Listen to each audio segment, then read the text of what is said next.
ಬಾಗಿಲನ್ನು ತೆರೆದು ಸೇವೆಯನ್ನು ಕೊಡು ಹರಿಯೇ, ಕೂಗಿದರು ಧ್ವನಿ ಕೇಳಲಿಲ್ಲವೇ, ನರಹರಿಯ ಬಾಗಿಲನ್ನು ತೆರೆದು. ಈ ಹಾಡನ್ನು ಕೇಳದೇ ಇರತಕ್ಕಂಥ ಕನ್ನಡಿಗ ಇಲ್ಲ. ಈ ಹಾಡನ್ನು ಬರೆದಿರತಕ್ಕಂತಹ ಹೇಳಿರತಕ್ಕಂತಹ ಕನಕದಾಸರು 500 ವರ್ಷಗಳ ಹಿಂದೆ ತಮ್ಮ ಭಕ್ತಿಯ ಶಕ್ತಿಯಿಂದ ಬಾಗಿಲನ್ನು ತೆರೆದು ನನಗೆ ದರ್ಶನ ಕೊಡೋ ಸ್ವಾಮಿ ಅಂತ ಪ್ರಾರ್ಥನೆ ಮಾಡಿದರು.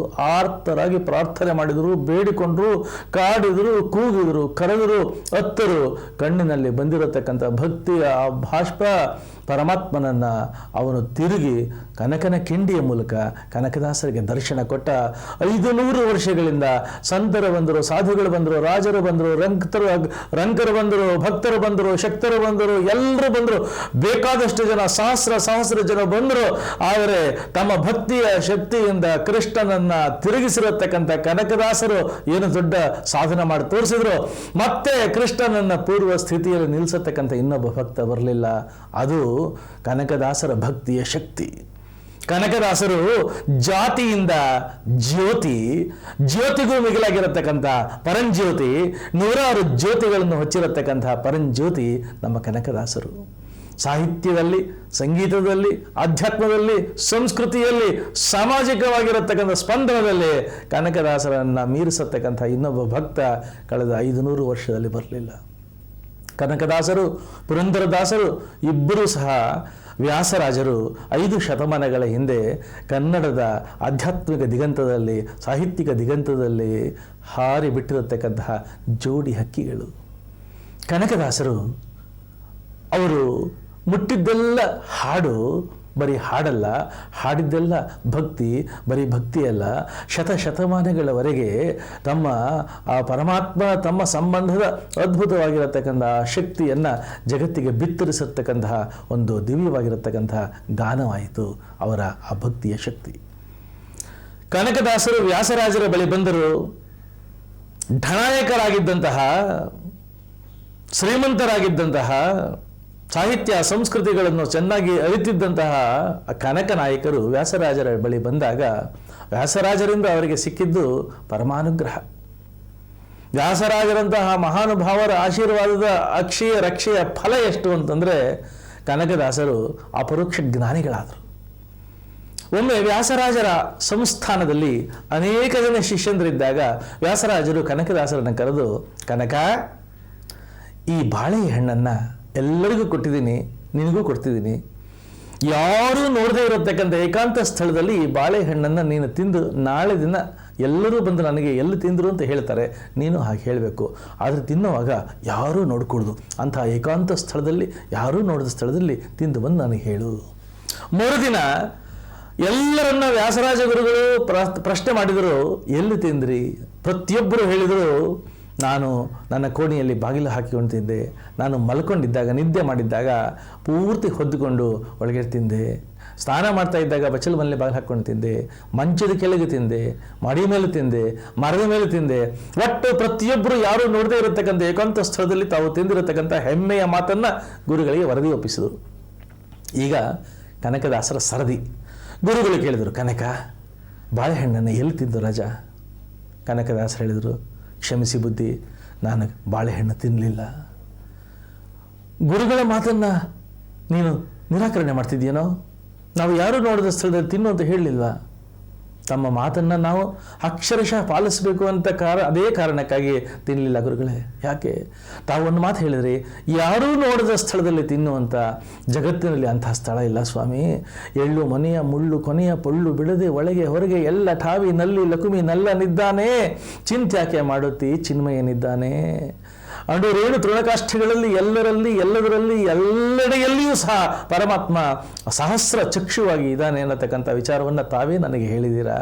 ಅವನು ನೋಡದೇ ಇರತಕ್ಕಂಥ ಸ್ಥಳ ಇಲ್ಲ ಅಂತಂದಿದ್ದೀರಾ. ಆದ್ದರಿಂದ ಅಂಥ ಏಕಾಂತ ಸ್ಥಳ ಇಲ್ಲ ಸ್ವಾಮಿ, ಅದಕ್ಕೆ ನಾನು ತಿನ್ನಲಿಲ್ಲ.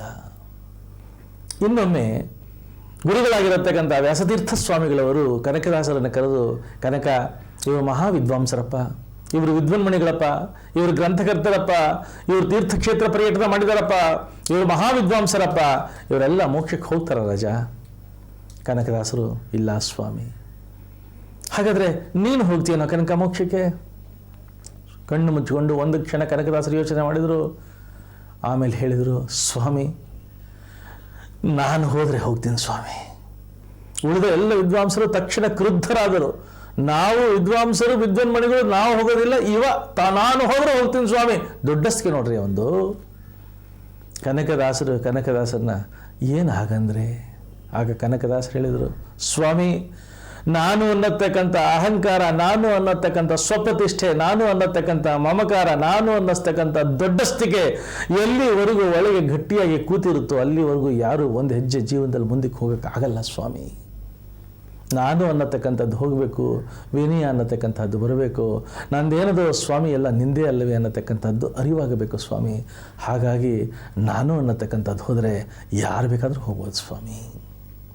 ಅಧ್ಯಾತ್ಮ ಬಂಧುಗಳೇ, ಬನ್ನಿ ಈಗ ಕನಕೇಶ್ವರ ದೇವಸ್ಥಾನಕ್ಕೆ ಹೋಗೋಣ, ದೇವಾಲಯವನ್ನು ಸಂದರ್ಶನ ಮಾಡೋಣ.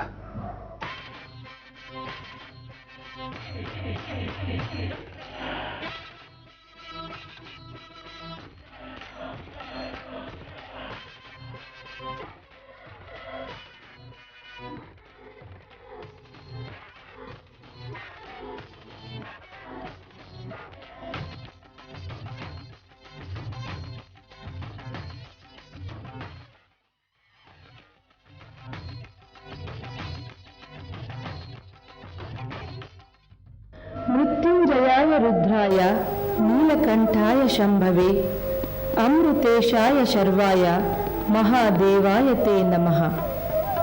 ಬೆಂಗಳೂರಿನ ಕನಕನಪಾಳ್ಯದ ಕನಕೇಶ್ವರ ದೇವಸ್ಥಾನಕ್ಕೆ ನಮ್ಮ ಇಂದಿನ ಪಯಣ. ಸುಮಾರು 200 ವರ್ಷಗಳ ಇತಿಹಾಸವಿರುವ ಈ ಕನಕೇಶ್ವರನಿಗೆ ನಿತ್ಯವೂ ಇಲ್ಲಿ ಭಕ್ತರ ಮಹಾಪೂರ. ಇಲ್ಲಿ ಪರಮೇಶ್ವರನು ಸತ್ ಆಗಿದ್ದಾನೆ. ಸತ್ ಎಂದರೆ ಪರಮೇಶ್ವರನ ನಿಮಿತ್ತ ಮಾಡಲಾಗಿರುವ ಪ್ರತಿಯೊಂದು ಕರ್ಮವೂ ಸತ್ಕರ್ಮವೇ ಆಗಿದೆ. ಆದ್ದರಿಂದ ಭಕ್ತರು ಸದಾಚಾರ, ಸದ್ಭಕ್ತಿ, ಶಾಂತಿ, ನೆಮ್ಮದಿ ಹಾಗೂ ಮೋಕ್ಷದ ಇಚ್ಛೆಯುಳ್ಳವರು ಈ ಕನಕೇಶ್ವರನ ಸನ್ನಿಧಿಗೆ ಬರುವುದನ್ನು ಕನಕನಪಾಳ್ಯದ ಈ ದೇವಾಲಯದಲ್ಲಿ ಕಾಣಬಹುದು.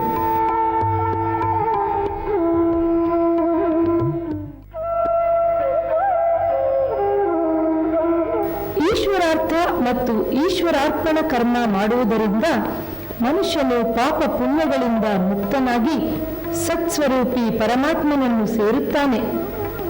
ಈಶ್ವರಾರ್ಥ, ಈಶ್ವರಾರ್ಪಣ ಈ 2 ಪ್ರಕಾರಗಳ ಕರ್ಮವು ಮುಕ್ತಿಯನ್ನು ಕೊಡುವಂತಹದ್ದು.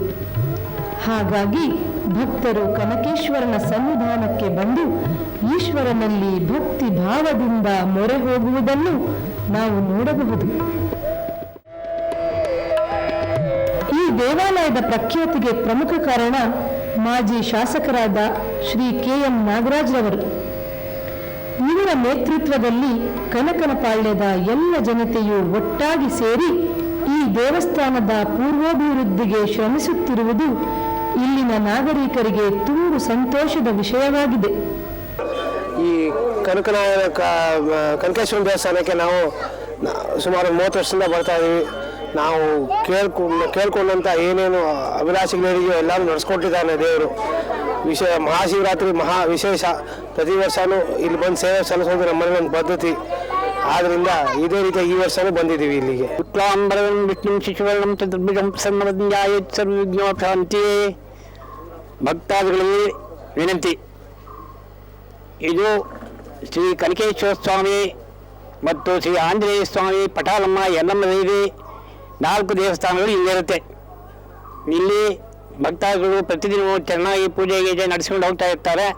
ಮತ್ತು ಪಟಾಲಮ್ಮ ಮೂಲ ದೇವರು ಆನೆಬಂಡೆ ಹತ್ರ ಇದೆ. ಅಲ್ಲಿ ಭಾಳ ಚೆನ್ನಾಗಿ ವಿಜೃಂಭಣೆಯಿಂದ ಜಾತ್ರೆಗಳಾದ ನಡೆಯುತ್ತೆ. ಹಿಂದೆ ಇದು ಕನಕನಾಯಕ ಅಂತ ನಾಯಕರ ಕಾಲದಲ್ಲಿ ಪಾಳೆಗಾರರ ಕಾಲದಿಂದ ಬಂದಿರತಕ್ಕಂಥ ಹಳೆಯ ದೇವಸ್ಥಾನ ಇದು. ಈ ದೇವಸ್ಥಾನಗಳಲ್ಲಿ ಶ್ರೀಮಾನ್ ಮುಂಡರಂಗಪ್ಪ ಅವರು ಹಿಂದೆ ಎಲ್ಲವನ್ನು ಜೀರ್ಣೋದ್ಧಾರ ಮಾಡಿ ಎಲ್ಲನೂ ನಡೆಸ್ಕೊಂಡು ಬಂದಿದ್ದು. ಈಗ ಅವರ ಮಗನಾದಂಥ ನಾಗರಾಜವರು ಎಲ್ಲನೂ ಮುತುವರ್ಜಿಯಿಂದ ನಡೆಸ್ಕೊಂಡು ಬರ್ತಾ ಇದ್ದಾರೆ. ಈ ದೇವಸ್ಥಾನದಲ್ಲಿ ಪೂಜಾದಿಗಳು ಪ್ರತಿಯೊಂದು ಚೆನ್ನಾಗಿ ನಡ್ಕೊಂಡು ಹೋಗುತ್ತೆ. ಪ್ರತಿಯೊಂದನ್ನು ನೋಡಿಕೊಂಡು ಅವರುಗಳು ಜವಾಬ್ದಾರಿಯಿಂದ ಮಾಡ್ಕೊಂಡು ಹೋಗ್ತಾ ಇರ್ತಾರೆ. ಅಲ್ಲಿ ಭಕ್ತಾದಿಗಳು ಅವರಿಗೂ ಕೂಡ ಸಹಕರಿಸಿ ಇಲ್ಲಿ ಎಲ್ಲರೂ ಬಂದು ಬೇಕಾದ ಕೆಲಸಗಳನ್ನೆಲ್ಲ ಮಾಡಿ ದೇವಸ್ಥಾನದಲ್ಲಿ ಇಂಪ್ರೂವ್ ಮಾಡ್ಕೊಂಡು ಹೋಗ್ತಾ ಇದ್ದಾರೆ. ಇದು ತುಂಬ ಸಂತೋಷದ ವಿಷಯ. ಇದು ಇಲ್ಲಿ ಕೇವಲ ಕನಕೇಶ್ವರ ಮಾತ್ರ ಕುಳಿತಿಲ್ಲ, ಅವನ ಸಂಪೂರ್ಣ ಸಂಸಾರ ಇಲ್ಲಿಯೇ ನಿಂತಿದೆ. ಪಾರ್ವತಿ, ಗಣಪ ಹಾಗೂ ಹರಿಹರ ಪುತ್ರ ಅಯ್ಯಪ್ಪ ಸ್ವಾಮಿಯು ಇಲ್ಲಿ ನೆಲೆಸಿ ಭಕ್ತರನ್ನು ಆಶೀರ್ವದಿಸುತ್ತಾರೆ. ನಮಃ ಸೂರ್ಯಾಯ ಚಂದ್ರಾಯ ಮಂಗಳಾಯ ಬುಧಾಯ ಚ ಗುರು ಶುಕ್ರ ಶನಿಭ್ಯಶ್ಚ ರಾಹುವೇ ಕೇತುವೇ ನಮಃ. ವಿವಿಧ ಹೂಗಳಿಂದ ಅಲಂಕೃತಗೊಂಡಿರುವ ಕನಕೇಶ್ವರನ ಸನ್ನಿಧಿಯಲ್ಲಿ ಈ ನವಗ್ರಹಗಳು ಪ್ರಧಾನ ಸ್ಥಾನ ಪಡೆದಿವೆ. ಇಲ್ಲಿ ಗ್ರಹಶಾಂತಿಯು ನಿರಂತರವಾಗಿ ನಡೆಯುತ್ತಿದೆ.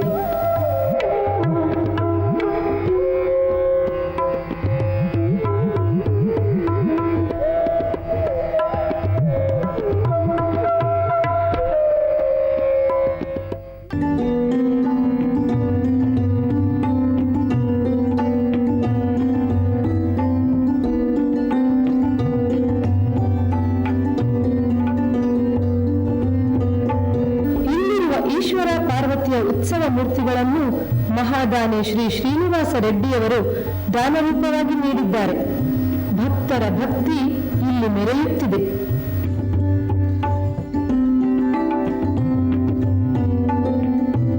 ಕೇವಲ ಪೂಜಾ ಕಾರ್ಯಗಳಷ್ಟೇ ಅಲ್ಲದೆ ಇಲ್ಲಿ ಧಾರ್ಮಿಕ, ಸಾಮಾಜಿಕ ಹಾಗೂ ಸಾಂಸ್ಕೃತಿಕ ಕಾರ್ಯಕ್ರಮಗಳು ಸದಾ ನಡೆಯುತ್ತಿರುತ್ತವೆ. ಬಾಗಿಲನ್ನು ತೆರೆದು ಸೇವೆಯನ್ನು ಕೊಡುವ ಹರಿಹರರ ಸೇವಾ ಭಾಗ್ಯ ಸದಾ ನಮ್ಮೆಲ್ಲರಲ್ಲೂ ತುಂಬಿರಲಿ. ಒಟ್ಟಾರೆಯಾಗಿ ಕನಕನ ಪಾಳ್ಯದಲ್ಲಿರುವ ಎಲ್ಲ ಭಕ್ತರು ಈ ದೇವಾಲಯದ ಶ್ರೇಯೋಭಿವೃದ್ಧಿಗೆ ಶ್ರಮಿಸಿ ಭಕ್ತಿ ಭಾವದಿಂದ ಲೋಕ ಕಲ್ಯಾಣಕ್ಕಾಗಿ ಶ್ರಮಿಸುತ್ತಿದ್ದಾರೆ. ಎಲ್ಲ ಭಕ್ತ ಮಹಾಶಯರಿಗೂ ಭಕ್ತಿ ಸಮಾಚಾರದ ವೀಕ್ಷಕರಿಗೂ ಕನಕೇಶ್ವರ ಸ್ವಾಮಿ ಸದಾ ಸನ್ಮಂಗಳವನ್ನುಂಟು ಮಾಡಲಿ. ವಂದೇ ಶಿವಂ ಶಂಕರಂ.